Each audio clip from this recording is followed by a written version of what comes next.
அண்ணா பல்கலைக்கழக மாணவி வன்கொடுமை வழக்கில் ஏற்கனவே பிறப்பித்த உத்தரவின்படி வழக்கை விசாரித்து வரும் சிறப்பு புலனாய்வு குழுவுக்கு சென்னை உயர்நீதிமன்றம் உத்தரவு பிறப்பித்துள்ளது.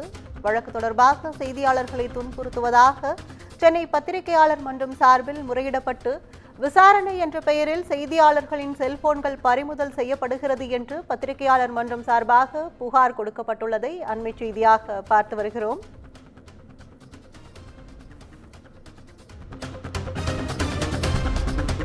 அண்ணா பல்கலைக்கழக மாணவி வன்கொடுமை வழக்கில் ஏற்கனவே பிறப்பித்த உத்தரவுப்படிதான் விசாரணை நடத்த வேண்டும் என நீதிபதி அறிவுறுத்தியுள்ளார்.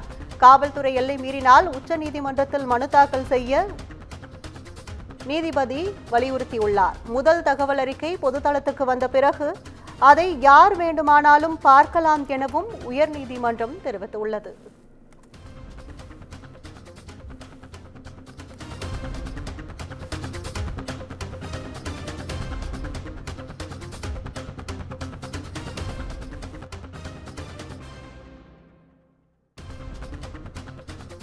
அண்ணா பல்கலைக்கழக மாணவி வன்கொடுமை வழக்கில் ஏற்கனவே பிறப்பித்த உத்தரவின்படி விசாரணை நடத்த வேண்டும். காவல்துறை எல்லை மீறினால் உச்சநீதிமன்றத்தில் மனு தாக்கல் செய்ய நீதிபதி உத்தரவிட்டுள்ளார்.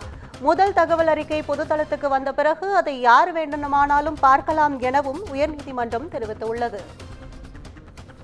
அண்ணா பல்கலைக்கழக மாணவி வன்கொடுமை வழக்கில் ஏற்கனவே பிறப்பித்த உத்தரவுப்படிதான் விசாரணை நடத்த வேண்டும் எனவும் வழக்கை விசாரித்து வரும் சிறப்பு புலனாய்வு குழுவுக்கு சென்னை உயர்நீதிமன்றம் உத்தரவு பிறப்பித்துள்ளது.